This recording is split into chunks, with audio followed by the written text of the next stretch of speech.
Mateo Kapitulo 25 versikulo 31 hanggang 46. Ang paghuhukom. Sa maluwalhating pagdating ng anak ng tao, kasama ang lahat ng anghel, uupo siya sa kanyang trono ng kaluwalhatian. Titipunin sa harapan niya ang lahat ng mga bansa at sila'y kanyang pagbubukod-bukulin, tulad ng ginagawa ng pastol sa mga tupa at mga kambing. Ilalagay niya sa kanyang kanan ang mga tupa, at sa kaliwa naman ang mga kambing. Kaya't sasabihin ng hari sa mga nasa kanan niya, "Hali kayo, mga pinagpala ng aking ama. Pumasok kayo at tanggapin ang kahariang inihanda para sa inyo mula pa ng likhain ang daigdig. Sapagkat ako'y nagugutom at ako'y inyong pinakain, ako'y nauuhaw at ako'y inyong pinainom. Ako'y isang dayuhan at inyong pinatuloy.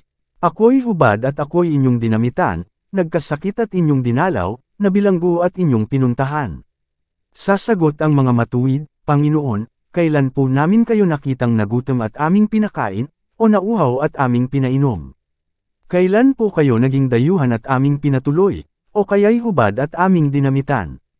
At kailan po namin kayo nakitang nagkasakit o nabilanggo at kayo'y aming dinalaw?" Sasabihin ng hari, "Tandaan ninyo, nang gawin ninyo ito sa pinakahamak sa mga kapatid kong ito, sa akin ninyo ito ginawa."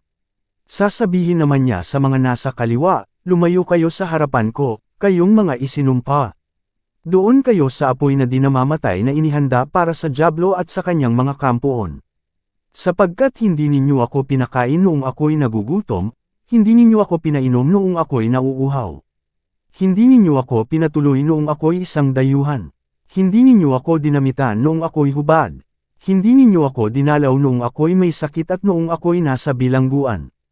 At sasagot din sila, "Panginoon, kailan po namin kayo nakitang nagutom, nauuhaw, walang matuluyan, hubad, may sakit, o nasa bilangguan, na hindi namin kayo tinulungan?"